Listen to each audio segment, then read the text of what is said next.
they're all sleeping, and Corey climbs up there, stakes him in the heart, and it wakes everybody, and they lose their shit because they're like, oh, like this actually happened. Yeah, this is real. And I really love the bathtub.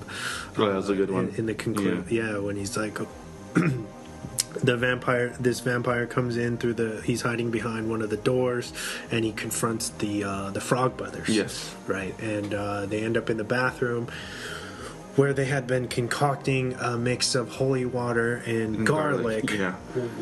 Water. Yeah. Which looks so gross. And the vampire's like, ha ha ha, garlic doesn't work, stupid. Yeah. Or whatever. And they're like, well, how about holy water, sucker? and then that actually does work. And and then Nanook, the crazy husky dog / wrestler, does a crazy body slam. Slams the vampire in the water. Which I love that the dog knows the entire time.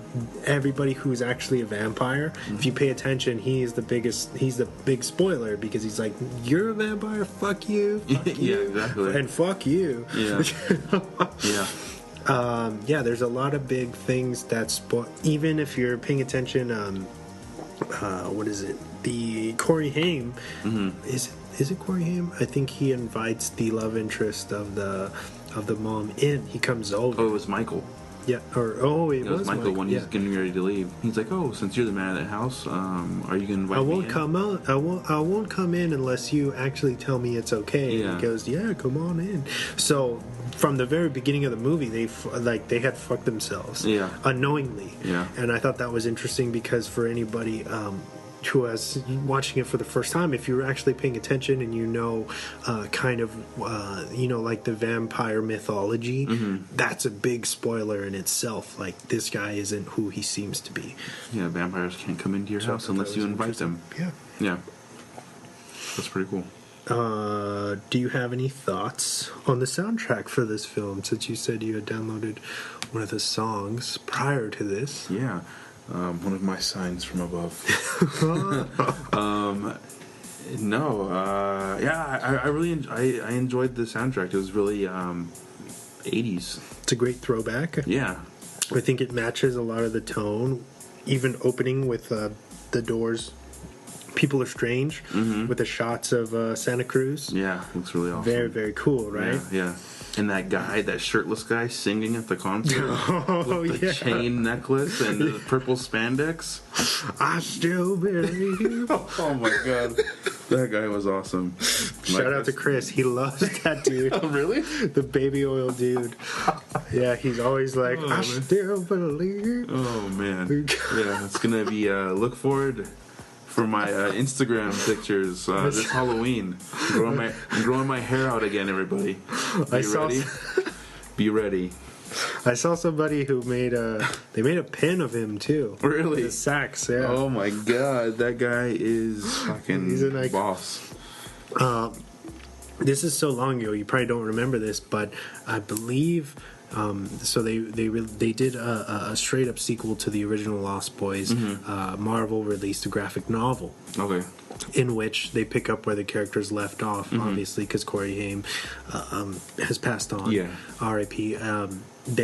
And supposedly that dude, the sax dude, was secretly a vampire hunter.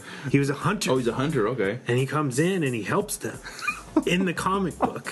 So he's actually relevant now, dude. Oh man. Check that out. That's fucking awesome. It's put out by Marvel. Yeah, look it up. Man, that's awesome. That's awesome that they would do that. That's so sick. Yeah. Make that guy a hero. He was already a hero before I knew about this. The oiled pecs and all. Now, he's in a crazy dog collar. He's in a comic book now. This is awesome. Oh yeah. Killing the game. Yeah, right. Man, I gotta get that pin. Yeah. Epic. Oh, man. But yeah, I love the music. Really 80s. Did you notice, if anybody knows any information about this out there, I didn't see anything when I was doing research, but I don't believe that's actually the Doors version of People Are Strange. I think that's a cover. Okay. So I don't know if that had to do with they wouldn't give them the rights to the real song, or they wanted too much money. Yeah. Because this film does feel like it's on a smaller budget. Yeah. And I think if you look at a lot of the shots when the vampires are attacking, they do the Evil Dead kind of thing where you just see the perspective. You don't really see them coming at you. Even the beginning when they kill that security guard at the carnival and they pull him up and he rips off his car door. You just see that's all perspective. It's like, how do you say, POV? Yeah. Which I thought was interesting because that probably made the film so much more easier to shoot. Oh, you yeah. know what I mean? Because you don't have to really worry about someone hanging from wires and stuff like that. Yeah, it's all camera. Yeah. And it works. It does, for this era. Mm-hmm. Yeah. Definitely. I don't know if that's a nod to Evil Dead or not, but it does feel like that. You know, when they go... That's awesome. Yeah. Yeah, I was just thinking about that more when I watched it again, or when we watched it earlier. A lot of cool stuff in here. Do you actually want to check out a overview of the film and the making of the film and a bunch of stuff about it? Oh, hell yeah. Yeah, I have a cool... It's like a 10-minute, not interview, but more... How do you say, like... I don't know... Discussion? It's just, yeah. I don't know. Discussion of the movie. Or I guess like facts. I think it's called Everything You Didn't Know About the Lost Boys. Oh, okay. Brought to you by Looper. Thank you guys. Nice. On the internet. And yeah, I'm going to shut up and we're going to listen to it now. Believe it or not, The Lost Boys was originally supposed to be a more wholesome Peter Pan-inspired vampire movie. But following the success of St. Elmo's Fire, director Joel Schumacher turned the project into a sexy, gory, and politically subversive teenage classic that changed the way vampires would be portrayed in Hollywood for decades to come. While it still holds up as one of the better vampire films ever made, there's probably a lot you don't know about this cult classic. So grab your leather jacket, hold on to the rails, and check out the untold truth of The Lost Boys. Santa Carla. You don't have to be from California to know that Santa Carla, the town where The Lost Boys takes place, doesn't actually exist. However, locals can easily recognize the Lost Boys location as the South Bay beach town Santa Cruz, thanks to shots of its giant Dipper roller coaster. Director Joel Schumacher fell in love with the locale as soon as he scouted it, telling the local news, "The movie didn't come together until I saw Santa Cruz. At the time, there was an enormous amount of transient kids moving through Santa Cruz. This is exactly where I would come if I was a teenage vampire." After reversing a couple of letters in nearby Santa Clara, he even had a locally inspired new name for his movie's dream spot.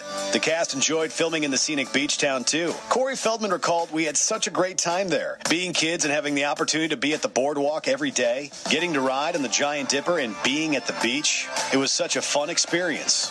However, securing Santa Cruz as the film's location wasn't all smooth sailing. The town's authorities were wary of the boardwalk being portrayed in a bad light, especially after 1983's violent sudden impact took them by surprise. Even worse, Santa Carla's title as the murder capital of the world wasn't fictional, as Santa Cruz earned that description after years of serial killings. But the authorities read the Lost Boys script, loved it, and ended up giving Schumacher the green light, and the rest is pop culture history. Goonies Gone Vampire. The Lost Boys was initially skewed towards a much younger audience. The film's original script, written by Jan Fisher and James Jeremias, was intended to be, as the title suggests, a reimagining of Peter Pan with vampires. However, as Schumacher told The Telegraph, he thought it read too much like The Goonies Go Vampire, especially with Goonies director Richard Donner originally at the helm and Corey Feldman joining the cast. When Donner departed the project to direct Lethal Weapon, Schumacher gained control and took The Lost Boys from very wholesome to very campy. He explained, "The Frog Brothers were Boy Scouts. I thought, why can't they all be teenagers? Why can't they be dressed incredibly? And why can't they have stripped-down motorcycles that look skeletal?" Schumacher posed these questions to Warner Brothers president Mark Canton, who ultimately gave him permission to give the script a teenage makeover. Alex Winter, who played Marco, praised the changes, saying, "I don't think I really connected with it until I got there and realized quite how deep Joel was going. He really got it cinematically and was taking it to this crazy place." Edgar Rambo. Thanks to his connection with Goonies director Richard Donner, Corey Feldman received an invitation to audition for the part of the Lost Boys' vampire-slaying Edgar Frog. But when he read through the script with Joel Schumacher, he got an interesting note. He was like, that was great, but could you maybe butch it up a little bit? Feldman says he was instructed to hit the video store and rent the movies of Sylvester Stallone and Chuck Norris, telling him, that is your character. I want you to meld all of these guys together and make something out of it. Feldman's portrayal of Edgar Frog certainly breathes some comedic life into the film, which is often pretty dark and serious. Of that, Feldman said, I think the fun part about the character and the comic value of it is that he doesn't think it's funny, and he's not in on the joke. So he's one of those people that you just kind of have to laugh at because, you know, they really take themselves very seriously, and they believe every word of what they're saying about themselves, or whatever it is they believe in. Challenging conventions. The Lost Boys may be campy, but it also challenged certain common conventions about family life in America. The Atlantic argues that the movie arrived at a time when many Americans were fearful of a perceived disintegration of the traditional nuclear family structure. The Lost Boys challenged these notions by focusing on two non-traditional families, the Emersons and the Vampire Crew. As the good guys, the Emersons survive and ultimately thrive, despite the mother being newly divorced, broke, and forced to move into her father's house with their two sons. When we meet Max, the one father-type character who could offer a traditional fix to the broken Emerson family, it turns out he's also a monster. Meanwhile, the film's other family is a bunch of dudes living, sleeping, partying, and killing together. Additionally, the film is also commonly analyzed as challenging conservative notions of sexuality, all at a time when the President of the United States was accused of ignoring the country's incredibly serious AIDS crisis. Today, much of The Lost Boys is commonly viewed as homoerotic. Santa Carla itself represents a place where people on the outskirts of society, such as homosexuals and vampires, can live openly. David and his crew of vampires dress in leather outfits, not unlike those worn by members of the early 80s underground gay club scene. And new vampires must drink David's blood in an initiation ceremony. Sam's bedroom is decorated with a poster of Rob Lowe's abs. Michael, fearing his actions with David have led him down a deviant path, rushes off to have sex with Star, whom none of the other vampires seem particularly interested in. Schumacher himself even endorses these analyses, telling Games Radar that The Lost Boys is, in a way, about the fear we have of the other, those who live outside of the mainstream. All about Michael. Anyone who has ever even passively watched The Lost Boys has the name Michael permanently engraved in their memories of the movie. That's because the protagonist's name is uttered more than any other word in the entire film. Just how many times do we hear his name? Well over 100. Michael? Michael? Michael? Michael. Michael. Michael. Michael. Considering the film's runtime is only 97 minutes, that means viewers got at least one Michael mention a minute, which is a lot of name love for one half vampire to receive. A Tale of Two Coreys. Child stars Corey Haim and Corey Feldman were a late 80s dynamic duo, appearing together in picks like License to Drive, Dream a Little Dream, and National Lampoon's Last Resort. But it was the Lost Boys that first paired the young actors who'd later be referred to as the Two Coreys. We just clicked chemistry for ourselves, and people, I guess, getting wind of it. Like, wow, these two have something off camera, but on camera. Unfortunately, a series of ill-advised personal and professional decisions derailed both Corey's careers, and their brief peak as teenage heartthrobs belied a slew of direct-to-video releases. Sadly, even their on-screen reunion on the short-lived reality show The Two Coreys couldn't save Corey Haim, who passed away in 2010 at the age of 38. Ben Stiller, Lost Boy? Kiefer Sutherland's crew of leather-wearing teenage vampires with rock and roll haircuts almost included another up-and-comer we all know now. Ben Stiller has claimed that he was almost cast as one of the Lost Boys, telling a Hollywood crowd in 2010, "Last time I saw a room full of so many talented faces was when I auditioned for the Lost Boys. It was between me and Kiefer and the Two Coreys."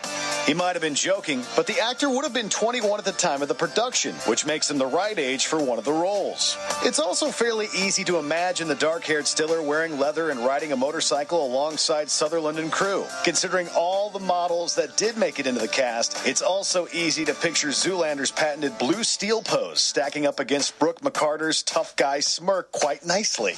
Stolen Fiancé. While filming The Lost Boys, Jason Patric and Kiefer Sutherland became close friends. 4 years later, however, Patrick was on an airplane to Ireland with Sutherland's ex-fiancée Julia Roberts, leading to some juicy tabloid drama. In 2016, Sutherland reflected on the headline-making breakup from years earlier.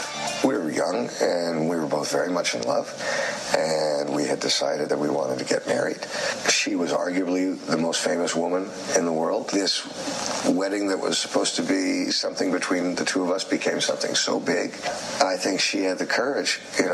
It wasn't what she wanted to do in the end. Not long after her split with Sutherland, however, Roberts started dating Patrick. For his part, Patrick has since downplayed the whole love triangle ordeal, telling Vulture everything that happened was all fake and bull, and let them give you quotes about whatever they want. Obviously, people are going to ask.